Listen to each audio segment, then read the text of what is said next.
I just over the weekend sort of speed read through a Star Wars book called Master of Evil by Adam Christopher. Have you heard of this one? It's just came out in No. I want to say November of 2025. Well, it was one I was doing with my book club with my pals, and two of the guys read the book really early, and I read it Hmm. at the very last minute, like the day before we were supposed to do it. And it's billed as being about like inside Darth Vader's mind. It's like the Darth Vader story you've been waiting for. And it's actually not that at all. It is about Colonel Goth, who is assigned by the Emperor to sort of follow, like he's on Vader's detail, but the Emperor's like, but tell me what he's doing. And so Goth is the main character, not Darth Vader. And so the two Why do guys they who do read it, that? I don't know, but the It's two like guys who Disney's read it thing, you know? first, I know it is, were like, oh, this isn't about Darth Vader at all. It's about Goth. And so by the time I started it, I had heard all that. And so I read it knowing that Goth was the main character. And I kind of loved the book. Yeah, you get a So yeah, you're kind of like not waiting for like yeah, where's the part about Vader? Where's the majority of it about yeah, Vader? And you're just fooled, there like were we were really with only, Obi-Wan. yeah, Remember? exactly. Yeah, Yeah, this there is a were show about really Obi-Wan. No, it's not. only a couple of scenes that were like sort of Vader internal monologue and like Vader processing it. And those were cool scenes. They were good scenes. But I thought Goth was just such an interesting character. And he does this thing with his droid where he's sort of like side loading other like protocols onto his droid, like hiding this from the Imperials. And Oh, I don't know, it was weird. just a lot of like complex stuff that was going on with this character. And I was just here for it all the way. So I would really recommend the book, but I'm just as a public service to our listeners, I just wanted to say if you approach the book Masters of Evil, know that it is not really a Darth Vader story. It's about an original character, but a compelling and interesting one at that. There you go. It's funny that Disney just has a habit of doing that. I know. Like, oh, this show is about this character, and Yeah. Well, Ahsoka, a perfect example. It's not about Ahsoka. yeah, it's not about Ahsoka. You know what? You know what everyone wants?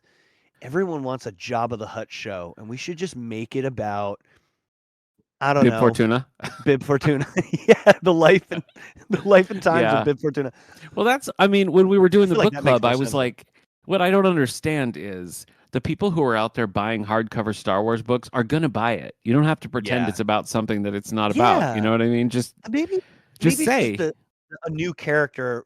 Maybe that like people are afraid of that. You know? yeah, I think that's true, but you're just going to get like exactly what happened to my friends where they were like, they didn't like the book because they were told it was a Darth Vader book and it wasn't. So I think that's always going to backfire. So is it technically a book about Goth from the standpoint of Vader?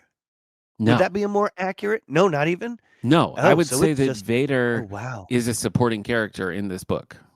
Oh, that is. And it's not like it's 50-50. It's probably like 75-25 Goth Vader. Oh, wow. So, yeah. That being said, I think that you would enjoy the book. Oh, you think so? And I do. Yeah. Dude, Because it's I- interesting. I'm headlong into a series right now and I can't stop. I What are you totally judged reading? a book. I judged a book by its cover Okay. at It the happens. bookstore. It's called The Blade Itself by Joe Abercrombie. It's Okay. the first law. It's like his first law trilogy. And Okay. dude, I just looked at the cover and I thought, man, that is a cool story. And Oh, it yes, was that is a cool cover. Yeah. not only that, but I think the cover, at least the cover that I saw, had a recommendation from um oh, what's his name? Oh, Crap, the George guy R. that R. did Martin. Yes, George R. R. Martin, Game of Yeah. Thrones guy, and I was like, oh, I mean, if he is like saying that this is good fantasy, and it had a bunch on like the inside That cover or man the will do back. anything but finish his book series. You know, Yes, he's he reading will. other Like, people's books he's as totally long got as he time to doesn't read other have people's to. books. Yeah. Yeah, or write forewords or Yeah. like comic books and stuff for Yep. other stuff. Yep. But He'll do that. yeah, so I was just like, dude, I want to get this, and my library, get this, for some reason did not have book one, but they have book Oh, 2 and 3, yeah. and they have almost every one of his other books. So I Yeah. had to intralibrary loan it. Yep. And so I finally got it like 2 weeks ago, and I'm almost done. It's really Nice. good. I was Nice. pleasantly surprised because it took me so long to get it. But oh man, it's good. It's very good, and I recommend it to any That's fantasy cool. fan out Yeah. there. So Okay, I'm gonna add it to the list. I started one. It was somebody came into the library and recommended it to me. It's by Joe Hill. It's called King Sorrow, and super cool. I've never read Joe Hill yeah. before, and I'm I've got a lot to go. It's like an 800-page book, and I'm probably at page 200. So it could maybe it Oh blows the yeah. ending, but 200 pages in, I'm hooked. So Yeah. yeah, You know what? I You know love what this finding a good book. So it's funny, when I was reading this book, it felt like watching the modern show where like the Okay, first 3 episodes are all just kind of like character development. yeah, And then by like episode 4 the story starts up. hmm And I even told my wife, I was like, man, like it really feels like we're closing the first act, and then like the second act of the story is about to start because I yeah, got like a little snippet of what like it's yep, about, and then like as that chapter ended, I turned the page and it's like Act 2, and I was like, oh, it's actually literally, called Act 2. quite Yeah, it was literally, like yeah. literally Act 2, and I was like, dude. This is like, you know what it's like? It's like Lost, where like every Oh, episode a plot line got opened up, and you're like, "Whoa, is this what the show is about?" And then right, the next episode, you're like, "Whoa, is this what the show is about?" That's what this yeah. book is doing. That it's Let's hope like, it ends better. yeah, yeah. I think well, it's a trilogy, and they're Okay. like All right. several hundred pages each. So Yes. like I can Gotcha. imagine.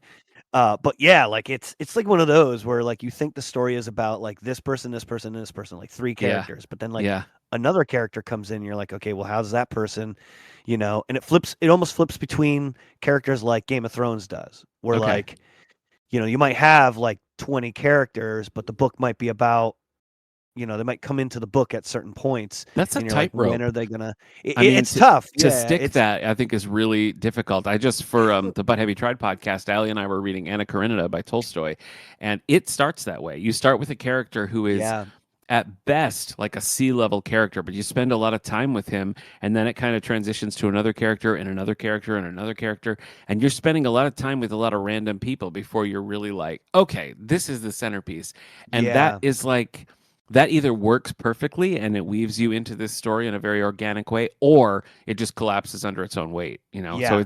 it takes some skill to do that. I was afraid that it would do like the whole like everyone gathers at the same moment, and you're like, oh, that's like Yeah. so cliche. Like, oh, why are we all here? That's a CW show right there, Yeah, what that's you're a CW describing. show. Well, this it like, 2 of the characters kind of have to do with each other. 3 of them do, Okay. and then another one kind of like passes by. He's like walking in the same city. They're not with each other, but like the one guy runs by, and he's like, oh, Yeah. some guy just ran by, and you're like, oh, that's the guy Yeah. who's running. That's him. Like they passed each other, but they still have nothing to do with each other That's yet. cool. Yeah. So he is doing that where like he'll name certain things where you're like, oh wait a minute, he's by that statue. He was by that statue like 5 chapters ago, and you go back and look, and you're like, oh yeah, it totally is. So he's clever. So he's doing a clever job of like melding Okay. some characters with each other and yet not encompassing them all. But I Yeah. did see someone say like it's the modern version of the Fellowship of the Ring. So I, Ah, I I have in like the back of my mind that at some point all of these characters are going to be together. And what's really yeah. interesting is they don't all mesh with each other. Huh. And that's going to be interesting, like their frames of Yeah. minds, their skill levels, this and that. So it's like interesting to see how it's going to become like like are all these guys going to somehow be working together? It's like Yeah. really it's interesting. So I'm No, that sounds curious. I'm cool. curious. So Well, this has been an impromptu Radio Meanwhile book review yeah, mini episode with Steve recommending Joe Abercrombie's First Law trilogy. I'm saying Star Wars Master of Evil, and at least the first 200 pages of Joe Hill's King Sorrow. there you go. I'm All right. excited. I'll have to fit that in there. I'll have to fit that in Yeah. there. That sounds good. Yeah. I like it. And now, Yeah. Star Wars. And now I can do this.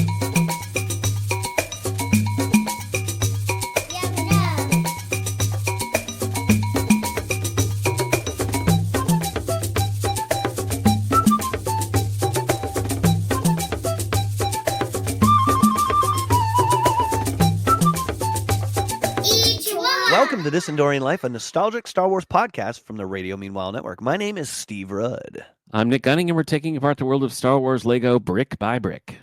I love that. Today we are discussing the new Yoda Chronicles episode, Escape from the Jedi Temple, which originally aired May the 4th, Ooh. be with you, Yep. 2014. on Disney XD. It's crazy Yeah. that Disney Plus was not around. Disney XD. That's like Yeah. the precursor, Yeah. right? To Disney Plus. Uh-huh. And this is sort of like a season 2 of the Yoda Chronicles because there's Yeah. quite a gap because the first half of this was like 2009 or something. So now Whoa. we're like Yeah. fully in the Disney era and we're picking up some of these threads, which I think they do quite well, by Yes. focusing on original trilogy characters and then sort of being like having most of the action be a flashback. I thought that worked a lot better than it might have. So I got to give them props for that.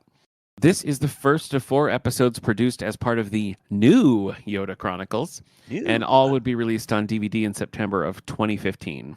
This episode was written by Michael Price and directed by Michael Hegner. A lot of different cast members here, so let me give you a rundown. We have Eric Bauza as Luke, Michael Dangerfield as Han Solo, Trevor Duvall as Bib Fortuna, Salacious Crumb, and Admiral Piet, Brian Dobson as Jack. Nice to have Jack back in the mix. Mm-hmm. Sam Vincent and Michael Donovan as Obi-Wan Kenobi because we see him at 2 different ages. Kelly Metzger as Vashti, Matt Sloan as Darth Vader. As far as classic returning characters, we have, of course, Anthony Daniels as C-3PO. Is there anybody else? There is not. It's very rare that somebody else plays C-3PO. So It's gonna be he weird. got to do some fun stuff. He got to do some fun stuff in this episode. He did. He totally did. He went. This was if there was any episode where it wasn't Anthony Daniels and it would have been okay, it would have been this one. Yeah, but he did great. I would love to hear his response to this because he really got to do something different with C-3PO here, and he went for it, and I applaud it. So good for you, Anthony Daniels. Our Star Wars link for this episode is Heather Dirksen, and I want to thank Steve for pulling out the pronunciation because it is written Heather Dorksen. So I'm sure she got some ribbing for that. But Heather Dirksen voices Princess Leia in this episode, a role she will reprise in the 2015 series Droid Tales. She has tons of genre work, including recurring as Sergeant Brandy Harder on Battlestar Galactica and Captain Pat Myers on Stargate Atlantis. Yeah, quite a career. Done a lot. Quite a varied career too. She has played very different characters. Yeah, I did see that she had a quote that she was afraid of how tall she is. She's 5'9", and for and for an actor in general, that is giant. Yeah, towering over Tom Cruise at 5'9". Tom Cruise is like, what is he, like 5'3" or He's something 4'11". like that? No, I don't know. Is he 4'11"? No, I don't. No. I don't think but so. He is. Most actors and actresses are very short. So 5'9" for even a male actor is fairly, on the tall side. So, but it's she said she used to lie on her resume, but like that's one of the things that like that's. We know you lied on that the moment you walked in the door. Right, but, yeah. Now she doesn't. But she's done a lot, dude. From like a flashy queen, princessy lady to like a chopper pilot. So she's done, she's done a lot of stuff, and that's impressiff. It's impressive. Agreed. And a voice of Leia. Right. A couple times. Wouldn't it be crazy if that's like you're crowning it? I mean, it's maybe not, but that might be the most popular IP of anything. Yeah. I mean, she's Battlestar Galactica. I would think, I don't know, even if you voice a character like that once in some small video game or something like that, I mean, you got to play Leia, or whoever. I mean, I just think that would be a huge deal. I mean, we were in Crystal's audiobook, and I'm like, that's right. I voiced General Racton, and that's people right. are like, who's that? And I'm like, you just got to read more, man. Yeah, like, that's right. We're official. We're published. Yeah. Published voice actor. Yeah, I don't think that's the right word, but yeah, we did. He did voice characters. Tales of the Forgotten Network, Crystal Storm. Check it out. All right, so shall we get into this episode? Let's do it. I mean, I feel like you're a little bit more excited about it than I am. Oh, but okay. We'll talk about that at the end. All right, hands have been tipped. Okay. All right. Yeah. Now the uber detailed plot of Star Wars: The New Yoda Chronicles: Escape from the Jedi Temple. The Death Star is destroyed, but the Empire is not defeated. A premature celebration ends when Vader's fleet of destroyers corners the Millennium Falcon. The Falcon runs, and Vader pursues with a squadron of fighters. Back on Dagobah, Yoda can see that Luke still needs training. He and Obi-Wan's ghost share stories around the fire. Obi-Wan recounts the events after Episode 3 with Luke and Leia safe. They turn to finding the Jedi holocrons they forgot on Coruscant, which they need to train Luke. They decide to meet first on Kashyyyk. Meanwhile, on Coruscant, the Emperor reveals his new theme song, in addition to his new apprentice, Lord Vader. Meanwhile, again, Yoda and Obi-Wan arrive on Kashyyyk. Young Yoda and That's Obi-Wan. right. We are in That's a right. flashback now. We are full on flashback. They arrive on Kashyyyk to gather forces and start with an overly gung-ho 3PO whose memory wipe didn't work out so well. The Padawans also arrive, yay Padawans, along with Jek and a forgettable Jedi named Rusty. They blast off to Coruscant to infiltrate the Jedi Temple.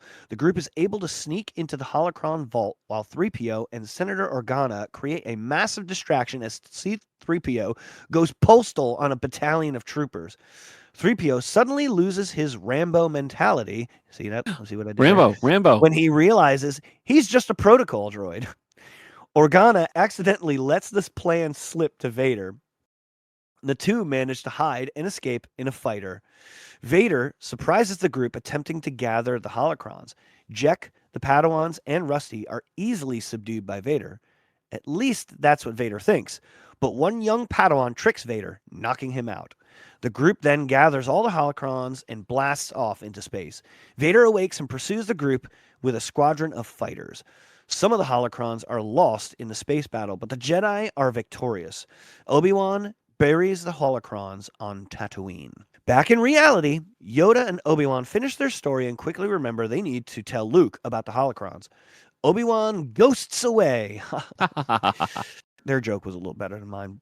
Han, Luke, and Leia are still being chased by a squadron of fighters with Vader in the lead. Obi-Wan appears to Luke as a ghost, and Luke freaks out trying to blast him, but accidentally shoots the hyperdrive button, hurling them into hyperspace uncontrollably. Luke wished Obi-Wan scared someone else, and the two of them have an idea. Luke trusts the Force and slams the hyperdrive button again, causing the Falcon to stop short of colliding with Naboo. Vader also comes out of hyperspace, but is distracted by Obi-Wan, causing him to not stop in time and crash land. He is greeted by Jar Jar and all of Jar Jar's cousins, or nieces and nephews, or whatever they are. Super annoying. Anyway, back on Dagobah, Yoda senses Luke is ready for the holocrons because he is strong in the Force, but so is Vader. So, who will get to them first? Probably the Jawas. Utini. Roll credits. Utini, yeah. I didn't mention, but that is Andrew Francis, who is Bail Organa. This is the only time that he plays Bail in this series, but he reprises that role in Droid Tales as well. Oh, I do like the overly descriptive trooper. Oh yeah, I love it when they do that and stuff. When they're like, "Oh, we're being attacked by a what did you say? Like a vicious droid and a cowardly yeah, senator, cowardly man, cowardly senator. I think he says. I just love it. I love it when they do that kind of thing. I just think that's hilarious. That is funny. Okay, well now I'm curious. So you weren't really into this episode? So I'm not really into that because I don't like that whole. The episode is entirely made up of one big flashback. Oh, because I had to watch it twice to be like, oh right, that's what the story is about, because it's so. I feel like the beginning starts, and I needed to have watched the Yoda Chronicles again to kind of get like a reminder of like, oh yeah, this is where we are, or this is kind of where we've left off in the series. So yeah, that was a struggle. It felt I felt just kind of thrown in and then thrown into a flashback that didn't actually occur in the season prior, Right. I guess I wondered if that was they were doing that because they wanted to be like not in the prequels anymore for these new episodes, and so they were trying to like maybe, bridge the gap. I don't know. I guess with the next episode we'll see if that holds true or not. But no, I get that. I guess I appreciated that they were trying to bridge that gap in some way and sort of acknowledging that the time had passed and everything. But that's a fair criticism. I thought in the beginning, we have the crawl and everything, and the Millennium Falcon like trying to drive over the crawl. I thought was kind of funny. Oh, no. 3PO's reading, and he's like, "Oh, guys, I don't think we should accelerate. This doesn't seem too great." Yeah, I thought that was pretty funny. They introduced the crawl, but this time it wasn't super annoying. No, like it wasn't in previous Lego things. But it was. I mean, it was sort of fourth wall breaking, but it was. Yes. I guess it worked, so I was more forgiving of it. When I saw it, I did go, "Oh no, yeah, oh no, here we go. We're gonna get some crawl thing." But the joke landed, I It thought it was worked. good. Yeah. Yeah. Speaking of landing, Luke pilots the Falcon, and I just thought that Yeah. was an interesting. I don't think we've ever seen that before. So, whatever. That's my dorky thing that I noticed. I liked it. Yep. That's true. Yeah, he Um, hasn't. Wait, Leia has, right? Lando Definitely and Lando. Yeah. yeah. Which were you excited? We got a little Lindo cameo in here. I know how you love Lindo and his disco. Wait, where was he? In the when the holocrons at the end, when the holocrons are dispersed, one flies down and hits Cad Bane. One Oh, that's flies right. down and Yeah, hits Lindo and Lando's Lindo and casino, Lando. and Yeah, then one hits the Ewoks. it's the Ewoks. We do It get does. some I forgot to Ewok. write We that get in some there. Ewok action. Yeah, but I it keep does forgetting to happen. do that to incorporate Yeah, them in the actual synopsis. But yeah, all those things happen. So that's in the episode I was talking to you earlier about, like where I was like, wait a minute, what planet were they over? yeah, Like they blast off from Coruscant, and then you like yeah. visibly see the holocrons fall back to the planet, but they Right. fall back on On Endor every on planet every we've like yeah, every like forest, every moon, planet in and the planet galaxy. we've ever seen. So I was I like, oh my like gosh. when the flashback is introduced and it's like a longer time ago, and it goes to like it looks like a silent movie. Like Yes. the Yeah. Oh, that was pretty good. I also thought that was funny. So we had Dumb Vader again. Like as soon as he started coming up, I was like, oh, we're gonna do that. We're gonna go back to Yeah. that well. But I did like the guy who boos for Palpatine when Palpatine's like doing the say anything, and he zaps him, and then the guy's like, "No, that's how we do it in my culture." Boo, and Palpatine's like, "Whatever," and zaps him again, and Yeah, just zaps him falls again. over. I did I was think watching it with my son, and we both laughed right out loud at that. So it was that pretty was. funny. I thought that was fun. But on my planet, it is. Booing is Yeah, good. I did zap. like. Before it got to really dumb Vader, I did Yeah. like the legs part where like he just kept Oh yeah, walking, and it he was like kept walking I was to the like, oh wall. yeah, he Yeah, he would be getting used to his yeah. legs, and I Yeah. thought that Well, was and pretty good. they sort of redeemed the dumb Vader because he falls back down the pit and they laugh at him and then he just force chokes him and he was like, I can still do this, Yeah, And they're all like yeah, so it's sort of like he still gets the one up on them, which I thought was yeah, pretty yeah. funny. The macho 3PO was pretty funny. I liked That how was very good. he referred to Yoda as that little green boy. Yeah. That was also another like laugh line for Oh me. my I thought that was gosh. quite funny. I'm always a sucker too for the bit where like Rusty shows up and he's like, "Guys, I'm here," and they're all like, "Yeah, it's you. Hey, guy." Hey, guy, friend. I Yeah. thought that was pretty funny because he kept We were in being like, lab together. Like, "Yeah, I was your roommate." it was your roommate. Yeah. Nobody remembers. I thought that was so funny. I thought that was Uh, funny too because they picked a guy who's clearly you'll never forget yeah, that so the face. only like non-humanoid kind of guy. He's Only like, "Come non-humanoid, on." Yeah. totally unique in every single way. Literally, the one guy Yeah. you remember from the Right. one cantina scene in Yeah. A New Hope, and that's it. Exactly. He's I like in know. one scene. I love too the flip side that Vader does recognize him. I think that's Yes, funny. He's that like, was "Thanks very for good. remembering me."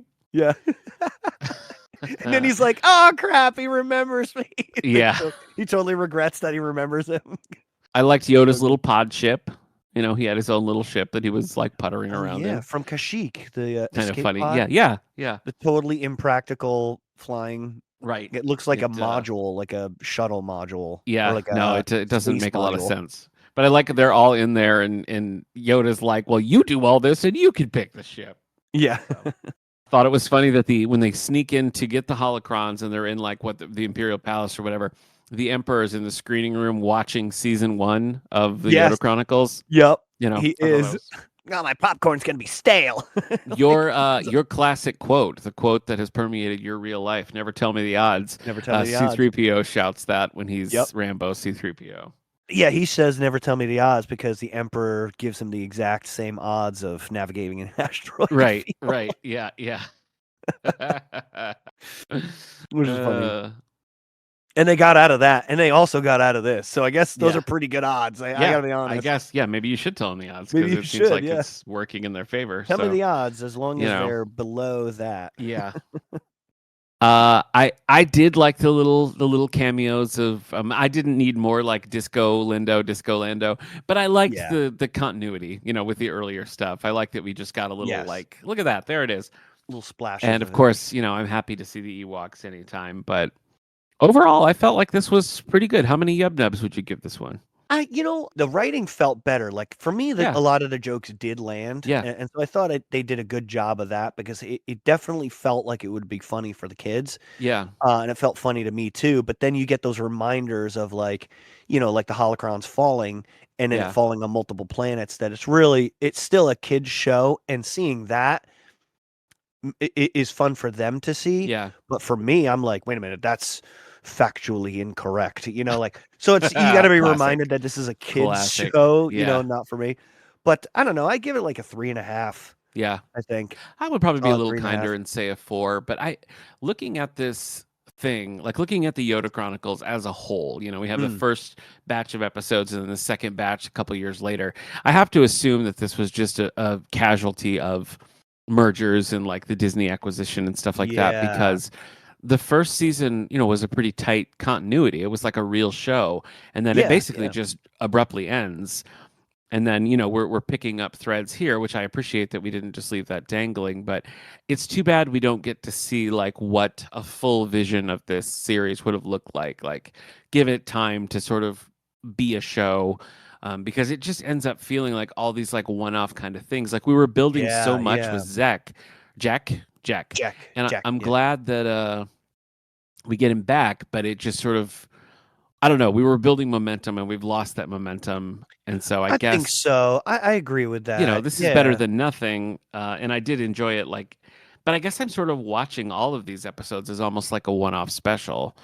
because We who are. We knows, really are. where we're going to go next. And I guess that's why maybe we were so much more enthusiastic about like the Padawan Menace or The Empire Strikes Out, because they were designed to be a one and done.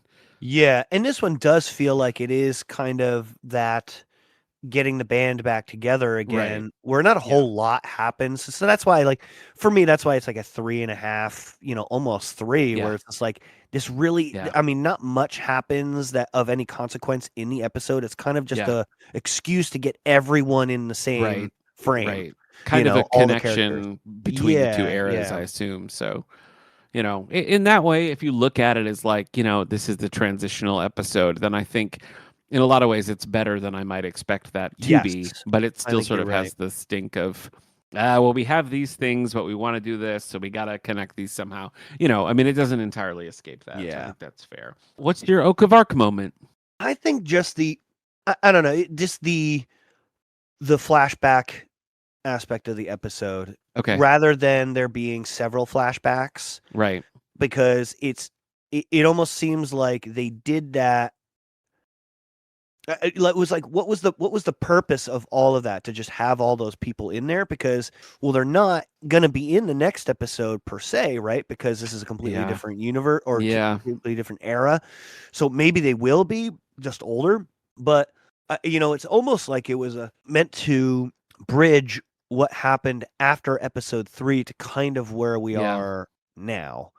So I don't know. It to me Well, I just I don't like that because it's not yeah. clear where the direction of the show is going Yeah. after one episode. Yes, we're at a cliffhanger, but like I kind of don't care about it because Right. 20 minutes of the 22-minute episode was the flashback. Yeah. And so it's a to be continued about the current time, I but we know. haven't done anything with it, I have to respect their willingness to like resolve the story that they started in the first era, but I have to They did, assume yeah. that this reflects the interests of like who's at the helm at any given moment, because the first series was under Lucasfilms with George Lucas, and the prequels are sort of his baby. Like he Yeah, is way more into yeah. the prequels than I think anybody else in the known galaxy is. And the He'd Disney era is have to be. probably trying to put them back into like the original trilogy era, and so that's probably what it is. It's probably just behind the scenes kind of Yeah. stuff, but no, I think that's a fair criticism. It's also a criticism of I'm looking at it with blinders Yeah. showing what's ahead, and Right. I'm judging this when this episode probably is a huge component of setting up for the rest of the show. Yeah. So that's why it's like it's not fair, but at the same time, the show is not meant to be watched one single episode. But would this Yeah. episode attract me to watch the rest of it? I don't Yeah. know. I don't feel like I was like, oh wow, I need to follow the rest of the story that I've been watching this whole time. It's almost like, oh, hey, remember 20 minutes ago? Yeah, Yeah. we're gonna to be continue that. And you're like, Right. I don't even know what happened. Yeah. When they were celebrating or something, like, Yeah. and then it's like to be continued, and you're like, oh, okay, well, Right. Right. guess I'm No, that's done. true. Like, That is true. That's a solid point because you're yeah. right. That is where we're going to pick up the story. So, okay. Well, for me, I, I mean, I understand. It's sort of like my Oak of Arc and my Ichiwawa moment are like forever combined together because I did not like having Bail Organa be such a cowardly character Yes, when his the voice was way. wrong too. Yeah, It it's was true. just way wrong. It Uh, wasn't right. The way Jimmy yeah, Smits portrays that character and everything you see about Bale is he's just this like cool, composed kind of guy. And to have yeah, him sort of be the punchline here, why bother using that character? Just use somebody else. Like yeah, C3PO could be paired with anyone. Why does it have to be Bail Organa if you're not gonna do that? So I didn't like that, but I did like Rambo C3PO, and that is my Ichiwawa moment when he yeah. just is like, I "All right, we're agree. doing this." Like he's got the blasters, he's all cool. So that was my favorite part was that, and I really liked. It took. I was like, "Is this not Anthony Daniels?" But it was. He was just doing such a different thing with He his voice does that, so well at being yeah, like, oh crap, like he's yeah.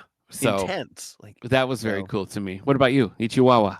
yeah, definitely. It was the Rambo C3PO when he came in and he's like, all right, guys, and I was just like, whoa, everything like the Yeah, way Anthony Daniels does like the flow of C3PO's voice, how he has that like almost robotic way in which he talks like this, when yeah, C3PO gives it like lost and it became a completely different droid.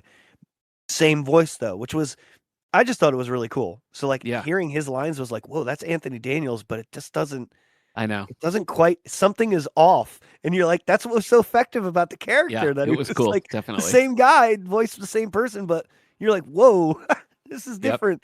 Yep. I thought that was pretty funny. Yeah, I agree.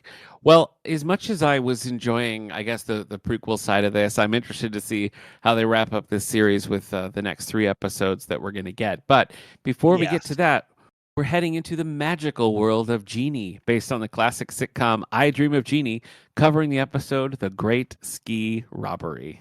So we gonna take bets on is this like the show at all? Because I do remember the show. Yeah, Have I you don't seen the know. modern movie too with Will Ferrell? Was it Will Ferrell? No, Was that's in it? Bewitched. That's Oh, that's Bewitched. Bewitched. Oh, okay, never mind, never mind. That But was I did like. terrible. Oh, But did you see? I liked it, but I have I no. hated it. I hated See, it. I have no emotional connection to Bewitched. I never saw the Okay. Bewitched series. I loved I Dream of Jeannie, and I've never seen this cartoon, so I'm Oh, me excited to either. see Yeah. it. And I have no idea. I just have no idea if it's going to be similar. I mean, I assume with a premise like I Dream of Jeannie, True. Yeah. just a genie, a normal person with a genie. I mean, how do you screw that up? But I guess we'll find out I don't next know. They time. screwed up the thing. That's So, true. That's true. It's Yeah. where Well, there is a will, there is a way, and that's we have true. I found should out never count that it these is things out. possible. Yeah, it is Yeah. possible to ruin something that should be unruinable, but we'll see. We'll see. Yeah. Well, they nailed it with Rambo, so I'm really That's hoping right. they nail it That's with I right. Dream We're of on a Jeannie. good That's trajectory, fun. I think. Yep. Yeah. All right. Good. Maybe we'll go Okay. 2 for 2. now. Yep. All right. Well, I'll see you then. Okay. This Endorian Life is brought to you by the Radio Meanwhile Network. Be sure to check out some of the other shows on the network, including 9021 Here We Go and previously on X-Men. Please rate, subscribe, and share these shows wherever you get your podcasts.